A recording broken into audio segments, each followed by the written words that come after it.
Hello everyone, welcome back to David Williams is The Midnight Gang, and today we are going to have two chapters, chapter 25 and 26. So here we go. Chapter 25, The Boy Protests Too Much. We ain't done nothing, matron. We had done something which we ain't, then you'd have us bang to rights. But we ain't, alright? Said George. Matron looked him straight in the eye. The lady was clearly not convinced. I think the boy protests too much. I've just had the hospital principal on the phone, Sir Quentin Strillers himself, and he was fuming. Sir Quentin said 3 small-footed patients had been down in the freezer room in the middle of the night, and there were wheelchair tracks too. I know it's you. Who else can it be? Now, will any of you wicked lot confess? All the children fell silent. No one knew how to talk their way out of this.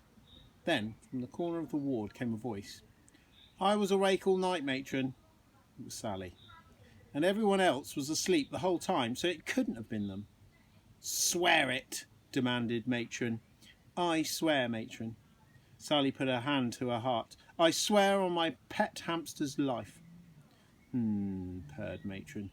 This stopped the lady in her tracks. Well, you should know I have my eye on every single one of you. Now, Tom. Yes, matron, replied the boy, trembling in fear. You will be taken down to the X-ray room in 5 minutes. They need to check on that pathetic little bump on your head. With any luck, you'll be out of the hospital by lunchtime. Yes, matron, replied Tom. The lady turned on her heels and marched back into her office. Tom lay back in his bed in sorrow. The last thing he wanted to do was leave his new friends at the hospital. For the first time in his life, Tom felt like he belonged somewhere. His parents travelled abroad so much for his father's work, he felt like he never had a home. And as for his posh boarding school, St. Willets, Tom thought of his time there as a prison sentence. Days and weeks were ticked off in his mind, and the boy knew he was wishing his life away. Tom felt close to all the children on the ward, but in particular the little girl in the corner. She was special. Thank you for getting us out of that one, Sally, said Tom. My pleasure, replied the girl. I feel bad you swore on your hamster's life. It's all right, said the girl. I don't have a hamster. Tom and Sally laughed.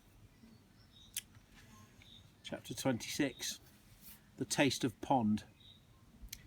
Wonderful news, exclaimed Dr. Loopers. There is nothing wrong with you. That's fantastic, replied Tom in the most unconvincing way. The pair were down in the X-ray room. Dr. Loopers was showing the boy a strange, transparent black and white photo of his head under a lamp. So you can see the bump on your head is this outline here, began the young doctor. But if we look inside the head here, Loopers took out a pencil and pointed to the grey area where the boy's brain was meant to be. Then we can't make out any shaded areas at all. So I would say you don't have any internal bleeding. Are you sure, Doctor? Pleaded the boy. Yes, it's absolutely super news. There's really no point in you being here at all. No? Yes. It means you can go back to your boarding school immediately. Oh, Tom lowered his head and said nothing.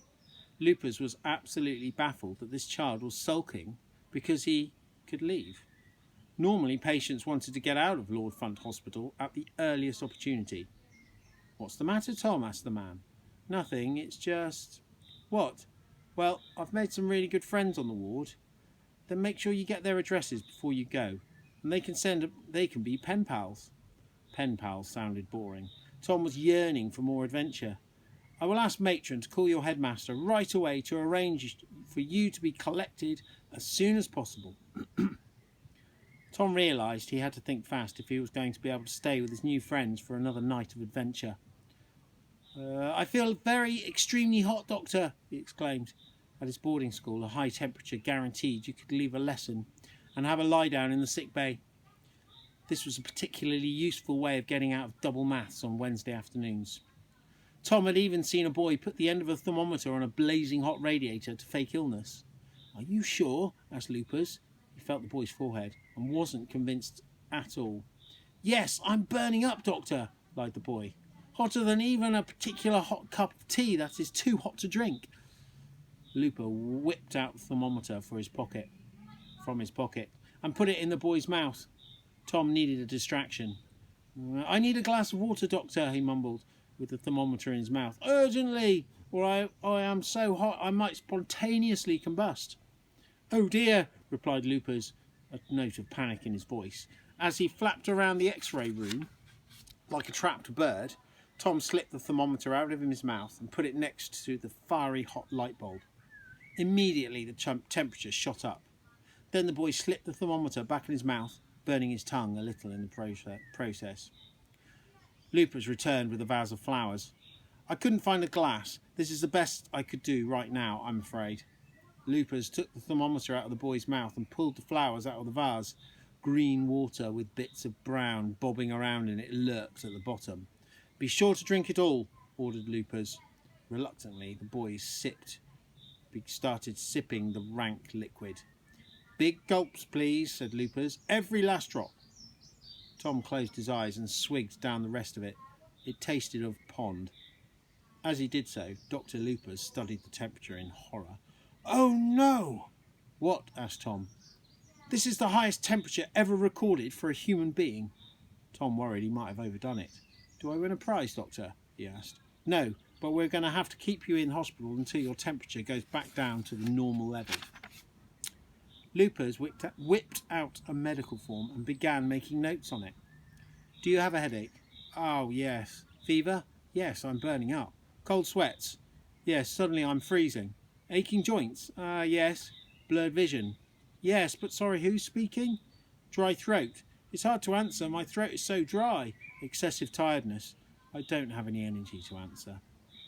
Hearing problems? Sorry, can you repeat that? Pain when you pass water? Yes, it hurts when I walk past a fish tank. Chronic indecisiveness? Yes and no, Doctor. You name it, I've got it. Lupus broke out into a sweat. His voice cracked with panic. Oh my, oh my, oh my, oh my, oh my, oh my. It's a miracle you're still alive. We need to do hundreds of tests. Heart tests, blood tests, brain tests. Just let's do every test there is. Then we'll get you straight back up to the children's ward. Tom didn't say it out loud, but in his head he shouted the most enormous yes! Nurse! Nurse! Shouted the doctor, looking as if he was about to faint. Nurse Mees, who had met Tom on his arrival at the hospital, rushed into the X-ray room. What now, Doctor? It's an emergency. This boy needs to do tests. Right now. What tests? All of them. Any you can think of. Now, now, now, spluttered Lupus.